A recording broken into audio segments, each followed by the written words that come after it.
Straight talk from Israel. You're listening to Israel News Talk Radio.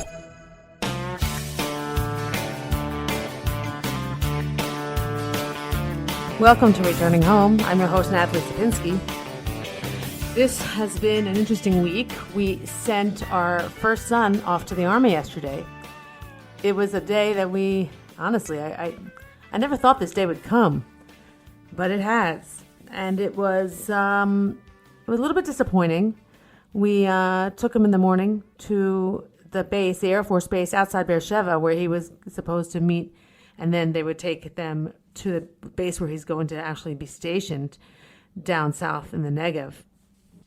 And we get to this parking lot. It's 7:30 in the morning, and it's a dirt parking lot. Cars all over, parents with their sons. Some families came, and we're just kind of waiting around, waiting for something to happen.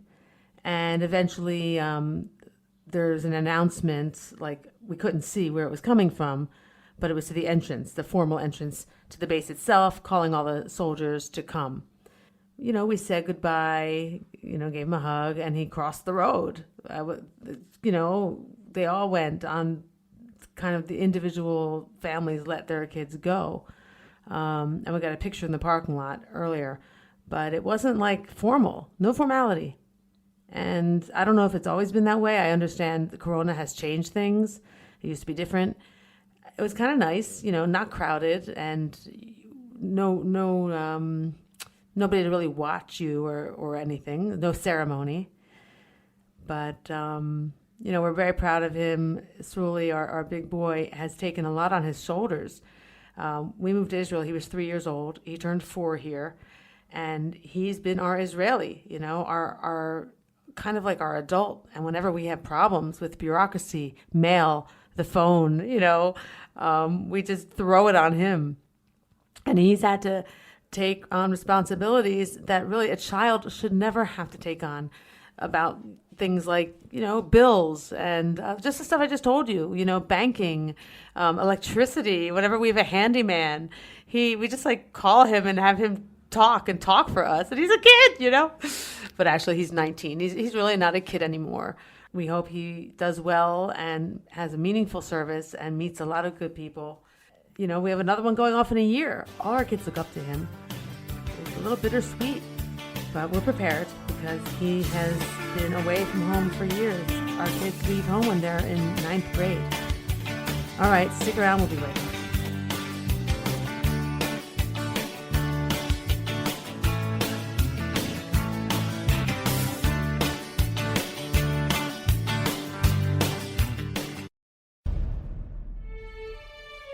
Israel is located in one of the most volatile areas in the world. Israel is an island of stability in a sea of war and unrest. In the midst of this turmoil, Israel stands out as a beacon of order and human progress. Each week we update you on what's happening in this, the Jewish state, a true light unto the nations.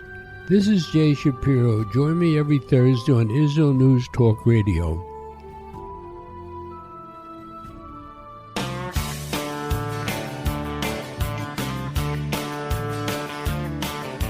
Welcome to Returning Home. I'm your host, Natalie Sapinski. Joining us today is a woman who is part of a very large Aliyah network here in Israel to help Olim find a job. Now, as many as you know, that is the biggest stumbling block for people coming here. For years, it has been the one reason people haven't come. And this organization caters to Olim, helps them find work in an amazing way. It's a tremendous network. Rachel Hammer Shemesh, I hope I'm saying your name right. She is going to talk to us about the program she's involved with and how it can really help each and every one of you listening today. Rachel, thank you. Thank you for joining us. Hi, Natalie. Thank you for having me. I'd like to present myself and the program that I created and I run, Aliyah Prep. So I've been a career consultant for the past 20 years. Working most of the time was with Israelis actually, but in the last 10 years I've been working with Olim at Gvahim. Gvahim is a non-profit organization that actually focused about finding quality work for Olim. What I've learned is that preparation before you make Aliyah actually increase the chances of successful Aliyah. Of course. And actually, that Aliyah Prep is actually a result of all my consulting work with Olim. So, we help Olim from all over the world. And Aliyah Prep started actually as a program of employment preparation. What can you do? What you can expect? Good. How you can prepare your Aliyah so you'll be able to have the same profession you have in your country of origin, or you make a career change that will benefit you even in higher compensation. And what happened is that the program evolved because apparently people are interested not just in employment. They come with their families, and they come with themselves. So education become important, health is important, and a program that was all about employment turned to be a program it's still 60% about employment, but 40% is about education, Olim rights, tax benefits, housing, how much it costs to rent an apartment in Israel, and what's the process, because it's different than in other countries. Rachel, now most of our listeners are familiar with Nefesh B'Nefesh, who really does a very good job of handling those things as well. So if you don't mind, let's focus on the job hunting part, because as far as I know, most people just go to job lists and job boards and they look, or they give up and they say, forget it. There's nothing I can do. I'm just gonna maintain. Okay, about employment, I think there is a lot to say about employment. First of all, the Israeli job market is different than it's different from any country. There is a difference if we're talking in comparison to the US, in comparison to France, in comparison to Russia, in comparison to Latin America. So one of the things is that we go quite into details about Israeli economy and the Israeli job market and the opportunities that exist for different professions in the Israeli job market. Some people actually can go straight to work because in some professions Hebrew is not an important factor. So they can, after renting an apartment, they can apply to position, and there is a need for their profession in the job market, and so it's very easy for them to find the work. For other people, it's more complicated. For example, for some profession, you must have working level of Hebrew. So Aliyah Prep will tell you that and will enable you to prepare, will tell you, look, you need to prepare. You cannot wait for the Ulpan after you make Aliyah to count on it, to be able to work afterwards, because after 6 months of learning Hebrew for the first time, you will not be able to work in Hebrew. That's true. You will be able to go to the mall, you will probably be able to buy something, or to do your own personal stuff, but you will not be able to work. Let's talk about that a little bit. You say this Aliyah Prep, and I know I wanted to concentrate on the job part, but you're right, the Hebrew part is pretty significant. What is your program? How does it handle Aliyah Prep concerning learning Hebrew? So look, we are not an Ulpan, but I know that there are different countries, there are different opportunities. There is now with COVID-19, online Ulpan become more popular. We have a discount for Gvahim members in an Israeli Ulpan called Ulpan Tel Aviv. But I know that the Sochnut actually finance in different locations in different countries. So it's really about what you have in your region, in your country, what kind of services can be provided. If you do not have services, it's worthwhile. I know it's quite expensive, but it does worthwhile to take private lessons. Yeah. I advise to improve the Hebrew actually at the Aliyah Prep. I don't want to tell secrets, but I do have a gift for people who wants to improve their Hebrew. It's a tip and a gift for the participants, but it's not it's just something small, something nice, What are you talking about? What do you mean a tip and a gift? You going to give us that tip and that gift right now on the air? Okay, I will. Actually, I got that tip from Enole. Actually, all the tips I get from my participants, because I'm an Israeli, so I never had to learn Hebrew.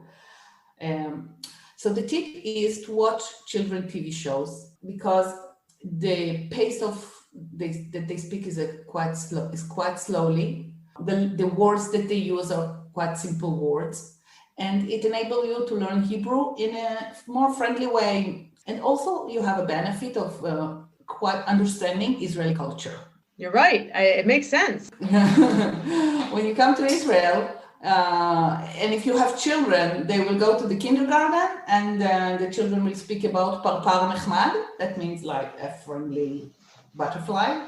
That's the name of the program, which all Israelis grew up on it. It's like Sesame Street in the US. We also have a Sesame Street, very popular, called, in Hebrew, it's called Rehov Sumsum. But of course, it's not, it's not a translation. It's actually a new program with Israeli culture inside. So you learn the Hebrew, you learned a little bit of Israeli culture, and I strongly advise to start. And this is something that what I did in the program is that I actually collected all the links of all these Israeli TV shows, and they are given to the participants. Excellent advice. Great advice. You're right, 100%. And even commercials are also very good.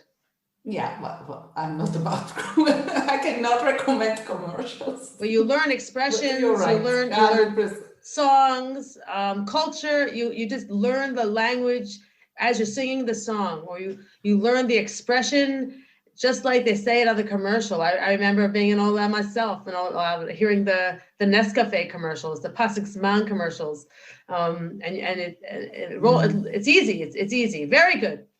Great tip. Now, I want to say something about Aliyah Prep that it's a little bit, I don't know how it is with other organizations, that Aliyah Prep is not, you can participate in Aliyah Prep and get the benefits of all the program and components even before you register to make Aliyah. So you don't have to commit.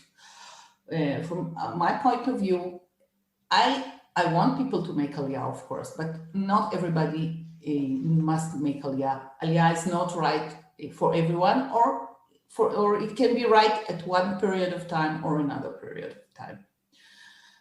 So actually, Aliyah Prep is also to make the decision whether Aliyah is the right move for a person. Okay, it can be, as I said, not for everyone it's right,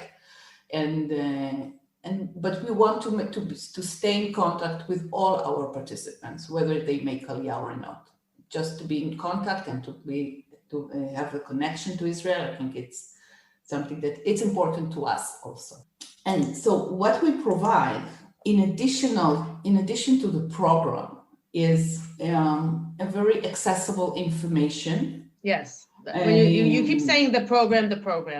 A program is meaningless unless there's content and stuff, like people. What do people need? What do people want?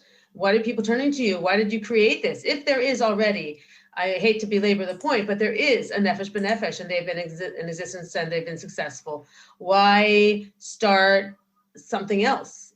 What are you providing that people are not getting elsewhere? Okay, first of all, what we are providing is a very personal connection with our participants. That means we provide them information in different layers. First of all, they have the group program. Second, after participating in the group program, before they participate even in the group program, there is one-on-one meeting, setting up expectations, understanding their needs. With an Israeli counselor? With me right now. Okay. I'm running the groups. Okay, so when you say this group program, you're just not telling us what it is. What is it? Okay, so the group program is about, as I said before, it's about employment.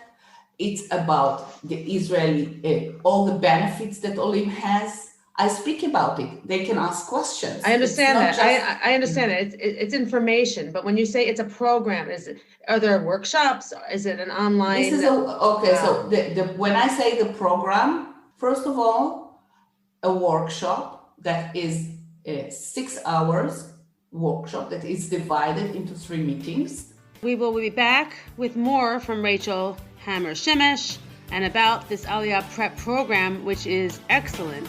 Stick around. We will continue when we come back right after these messages.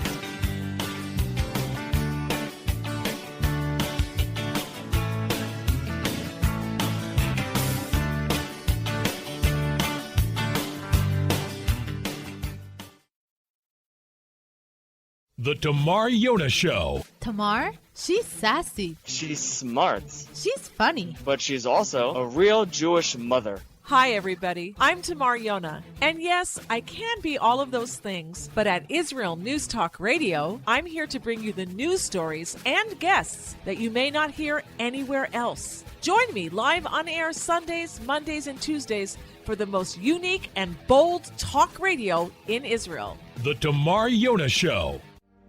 Shalom, I'm Leah Aharoni. Join me on my show, News from the Torah. Each Sunday, we'll use the weekly Torah portion as a prism for understanding the news today. Listen to News from the Torah to gain clarity about the times we're living in and to understand your own spiritual path in the process. News from the Torah every Sunday on Israel News Talk Radio.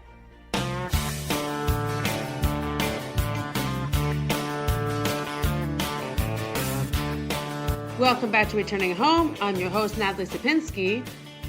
We are still talking with Rachel Hammer Shemesh about the Aliyah Prep program and the workshops that she's telling us the breakdown of how this program actually works.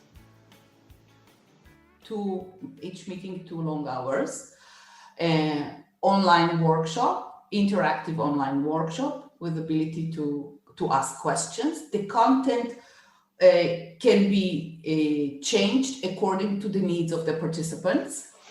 And I know the needs of the participants because me and my volunteers, we held one-on-one interview with each participant before the program. So there is a tailoring of the content. I mean, the general content stays the same, but there are specifics that are being that I highlight for the participants of each program. So that's number one. That's the group workshop. In addition to that, we actually, this is something that we begin now. The participants will be able to have one-on-one consultation on different topics. So when I say different topics, we are going to have consultation about employment. There is going to be a consultation about education. People coming from different countries want different kind of education. If we're talking about the level of religiousness, for example, of the school, usually when you talk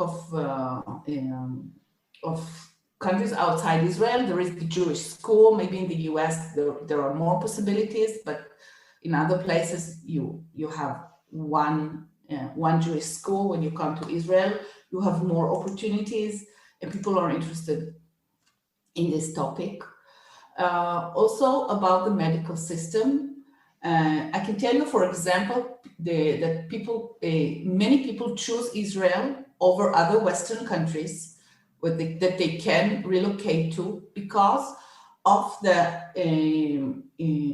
care that we have for children with special needs. The government and the Israeli health law is actually covering up a lot of the expenses that in other countries can be extremely expensive. Interesting. And some people, people with children with special needs. I had somebody from Russia. She said she could relocate to Germany, to the UK, and to Israel, and she checked all the possibilities for her autistic child, and she decided to come to Israel just because of what she knows that children with autistic children receive from the government in Israel, from the medical insurance in Israel. You receive a lot. Good. And So we have- are you actually, speaking the program, providing all that information, all that support, all the direction for these participants? So no, we are going to have a special consultants about education, special consultants that will talk about the Israeli health insurance, which is extremely complicated. You need somebody who specializes in it, so people will be able to have one-on-one meetings. Definitely, these are topics that you don't want to talk in a group. You want this is something very private. So you will have a possibility to have a consultant, one-on-one consultation with an expert in this field. Somebody comes with other disease, what they can receive, what the Israeli health insurance provide. So no, my specialty is employment. I don't mean you. No, I don't mean you. Yeah. I don't mean you, Rachel. I mean the program.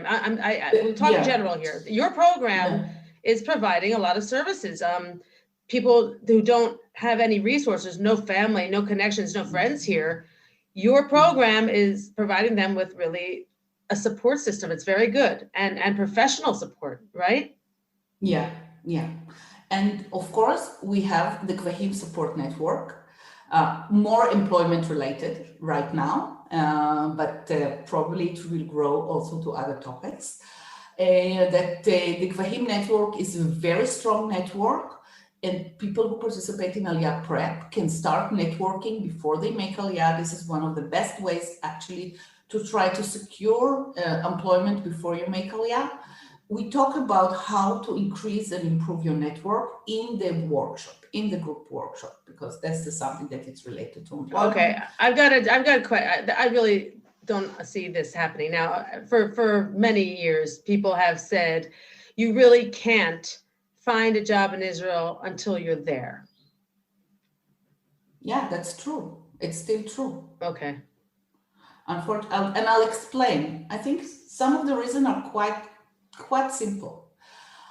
From employment point of view, from employer point of view, the notice period in Israel is 30 days. Any employer expects the new employee to sit in his new office within 30 days, maximum 30 days. So when Ole is sending the CV, and that's one of the reasons why employers are not so. I think COVID maybe have made some changes because people work from home, but otherwise before that, when you are preparing to make Aliyah, you cannot promise anyone that within 30 days you will be able to sit at your new desk at your new office. Right, of course not. Now, so that's one of the main obstacles. Yeah, sure. Yeah, and another reason is that that's the main one, I think. But there is another reason is that I can tell you, as an Israeli, many people can think, will this person really make Aliyah? Right. I mean, I'm going to invest so much time in this person, and then at the end, maybe he will not be or she will not come. Right. Because it could be a totally understandable reason. I mean, like really something happened and it cannot come and it is delayed with a month or 2 months. It's not just it's gone. It's just maybe delayed. But from the point of view of the employer, he needs somebody to do the work. He cannot wait 2 months for someone. Yeah, you also can't wait 2 months for someone who might not even come. Yeah, that's even, but let's say he will come. But it's still, as an employer, you usually cannot wait. Right. I think COVID has made a change in the sense that people can work remotely. So that's something to talk about. That's amazing. Yeah. That has made the world a much, much smaller place. And let's talk about that. Have you seen actual changes in hiring practices due to the fact that everyone is at home? Is that the Israeli job market has returned to the state where it was before COVID. Regarding companies are looking for employees, companies are like, everybody's really, really eager to go back to work. You know, we are 5 million vaccinated out of 9 million. So I think we're in a great situation in Israel in this sense. So now from the employment processes, what people, I think there was no, like HR department had to adapt to the new situation, and they have adapted. So the recruitment processes are nearly all of them the entire majority of the stages are remote. You still invite the person for face-to-face interview at least once, but you can do nearly all the processes from remote. Yeah. Some companies do all the processes from the remote because the offices are closed, so there is nowhere to invite anyone for an interview. Wonderful. Yeah, it's in some ways it's good, and for some ways it's not so good. But thank you, Rachel. We're just about out of time here. If there's some little pitch you can give to your program, how do we find you? How do we ask more information? Where can our listeners turn? So I'll be happy to provide any information. You can find me, of course, at Gvahim website. So Gvahim is just write Gvahim.org, and you will find our organization. This is also for people. We have other programs for people who are already in Israel that we actually help them to find a work, or because this program is more training. The other programs are more practical, helping you find a job when you are in Israel. We have a program in Jerusalem, and the Ranana program is actually in Zoom program, so you can join from anywhere. Also, you can find me on LinkedIn, Rachel Hamel Shemesh, or Shamash, by the way. I'll write it up. You can connect me. Yes, They're on Facebook, Rachel Aliyah Prep. You're welcome to join. Welcome to connect. There is a Facebook group, Q&A about Israel, Aliyah Prep, Q&A about Israel. Great. So we'll be happy to help everyone. Wonderful. Well, thank you so much. Very helpful. Very good to know that there's an organization like yours out there helping Olim. They're always looking for more resources. I mean, Nefesh B'Nefesh is one big organization, and there's just such a backlog, and I hear so much good, and people just, there are a lot of people who want immediate responses, and maybe Gvahim is a good option for them. So thank you, Rachel. And I will write this up in the notes, and anyone who has questions, please contact me as well, Natalie at IsraelNewsTalkRadio.com, and I will connect you to Rachel and pass your notes along to her, because this is a great tool, a great resource for potential Olim. Rachel, thank you so much. Thank you, Natalie, for enabling me to talk about the program. Excellent. You're our first Israeli on the show also. Your English is fantastic. And that's my first radio show? Wow. Oh, yeah, very good. Very good. Thank you so much. Bye-bye. Take care. Coming up next is a special guest, Ilana Rachel Daniel, who is running for Knesset with the new formed Rapeh Party. She's going to tell us about her platform as soon as we get back from these messages. Stick around.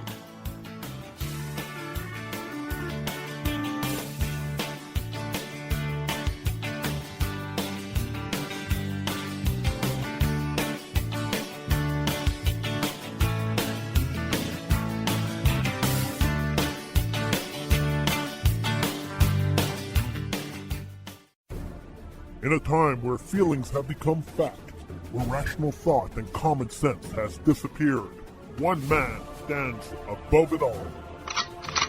I'm Howie Sobiker, your political hitman. Political Hitman airs every Tuesday at 11:59 p.m. North American time, 7 a.m. Israeli time, only on Israel News Talk Radio. Are you interested in transforming your life, drawing closer to the Creator, and uncovering the deeper meanings and hidden treasures in the Hebrew Bible? Then join me, Rav Yitzhak Michelson, and me, William Hall, on The Science of Kabbalah, where we are seeking to narrow the gap between what we understand of our physical and spiritual worlds. So make sure to tune in every Tuesday at 5 p.m. Israel time, 10 a.m. Eastern Standard Time, here on Israel News Talk Radio.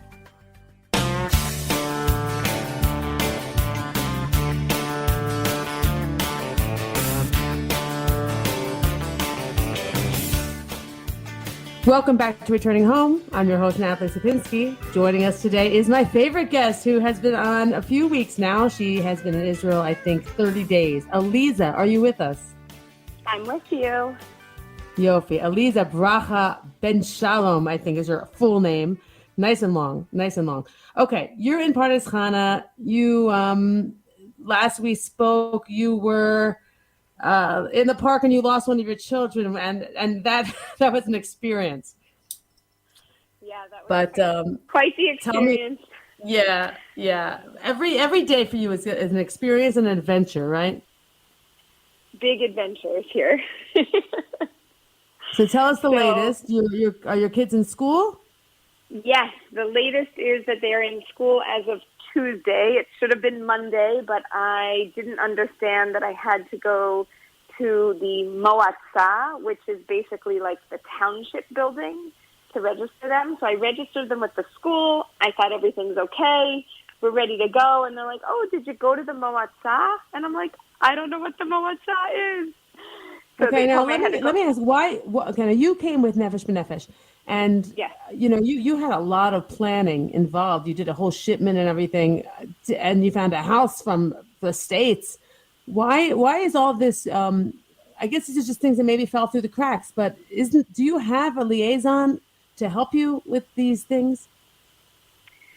It's a good question. Nefesh B'Nefesh is amazing, and they help you with everything to get you here.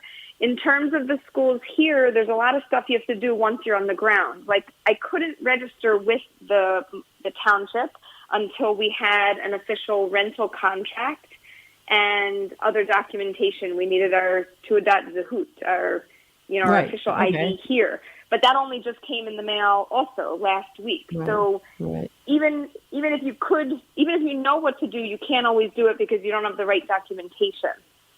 So we don't have, to answer your question, we don't have an official liaison once you're here. Once you're here, you're here. And Nefesh B'Nefesh. And what? And you're on your own? Well, not exactly with Nefesh B'Nefesh. They gave us, first of all, they give you like a hotline number that you can always call to reach somebody. And in addition to that, they also gave us a booklet that says, here's step 1, 2, 3, 4, 5, 6, 7, 8, 9. It keeps going on.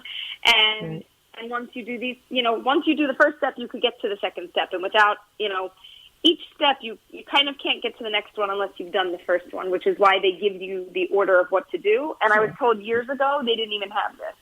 So this is a really big blessing. They didn't. Yeah. Okay. No, I'm not here to criticize, but we always want to get better, and you're not the first Ole, and there should be a helping hand. I know in some cities, maybe when there are more people, they have representatives right there in the neighborhood to help you. And I just when I hear you say things like, we didn't know we had to go to the Moatza, I'm thinking, well, why not? I know. Well, no. So the school said something about the Moatza, and they said a lot of things, and their English isn't so good. They have more Hebrew.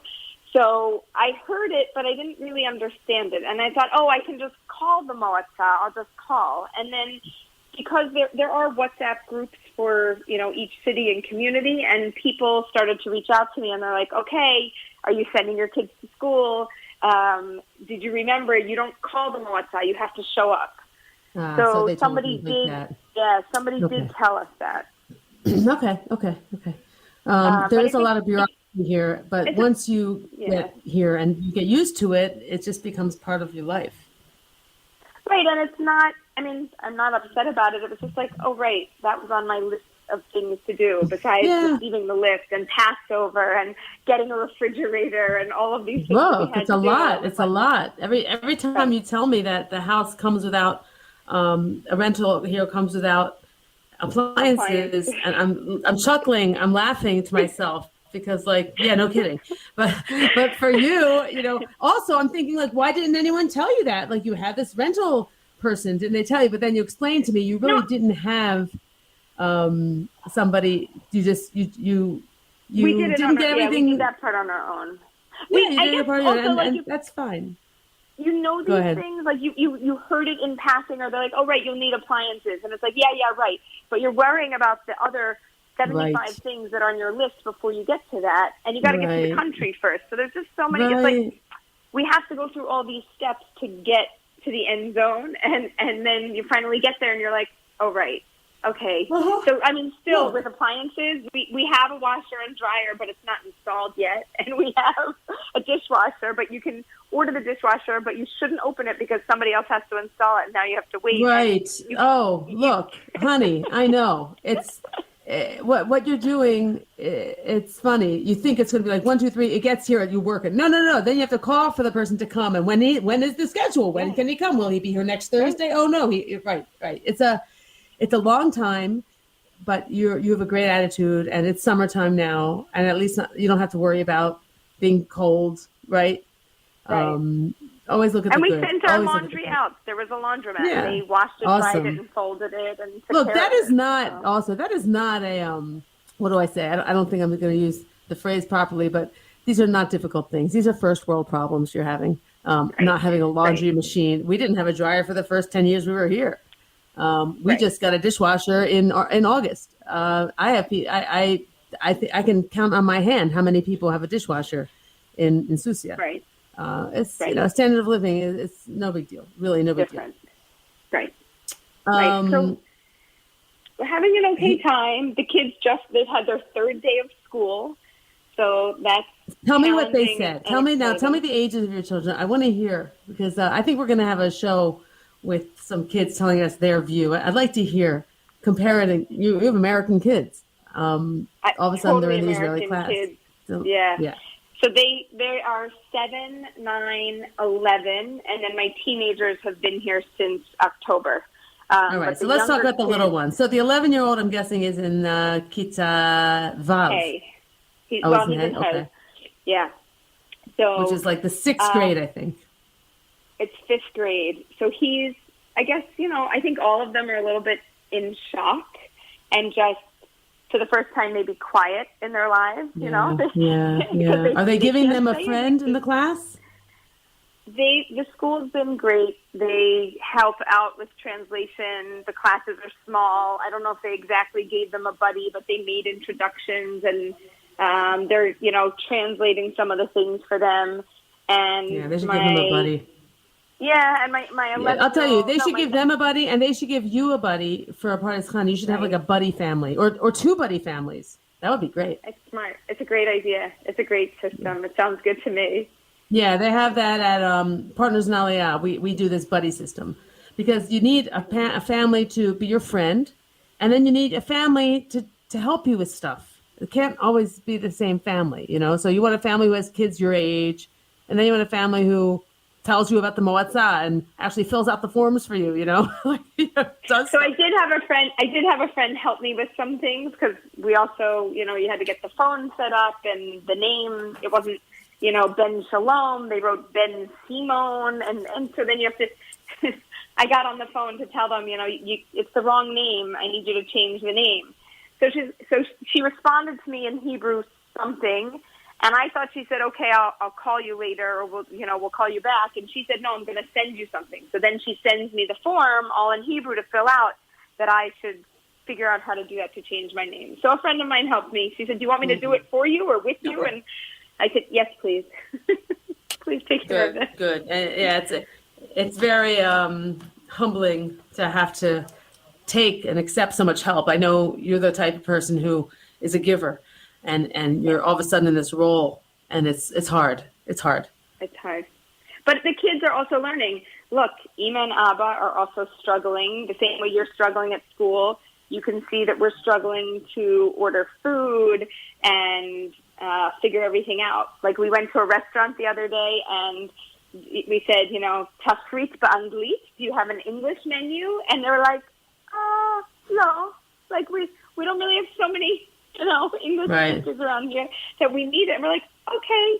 So we sat down and we had a little bit of a surprise meal and we figured it out and it was great. Yeah, you will. You will roll with it. It's part of the adventure. This is what all new immigrants go through. And you're doing it.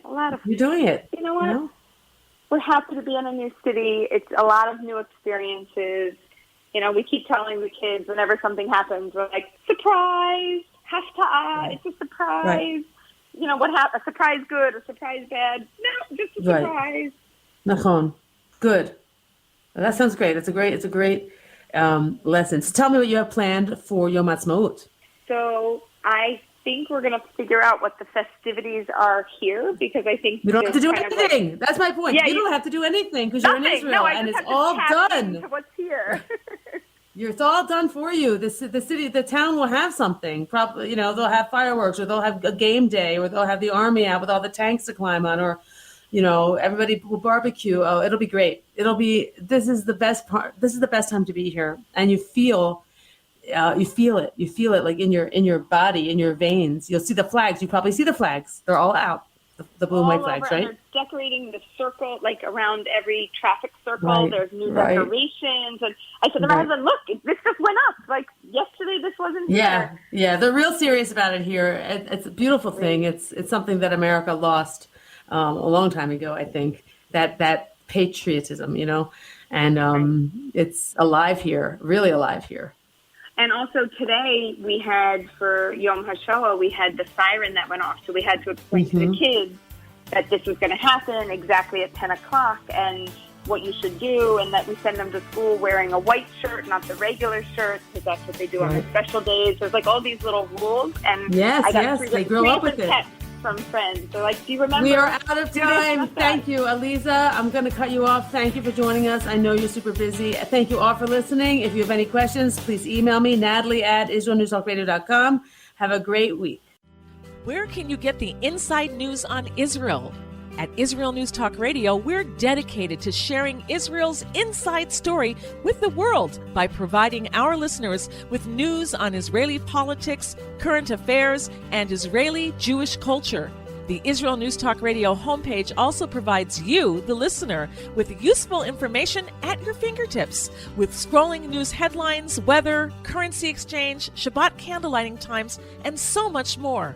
Our radio programming is always accessible and on demand. We operate absolutely free of charge for everyone, everywhere. If you love what we do, partner with us now by becoming an Israel News Talk Radio supporter. With your support, you'll be inscribed on our Israel News Talk Radio Wall of Fame. There's nothing like us in the world. Be part of something great. Israel News Talk Radio. Straight talk from Israel. Howdy, this is Rita from League City, Texas, now living in Israel. And though my heart may have belonged to Texas, it now belongs to Israel and all the fantastic show hosts at Israel News Talk Radio. Hi, this is Michael Solomon from Kiryat Arba, Israel. And why do I love listening to Israel News Talk Radio? Because I love listening to the interesting interviews they do and their news reporting that most other media sources don't cover. Hey, this is Nicoleko from Malmö, Sweden. It gets pretty cold here in Sweden, so I love cuddling up with a warm cup of tea while I listen to Israel News Talk Radio. Hey everybody, this is Frank Morris from Tennessee. Me and my dog Buster really love listening to Israel News Talk Radio. You're listening to Israel News Talk Radio.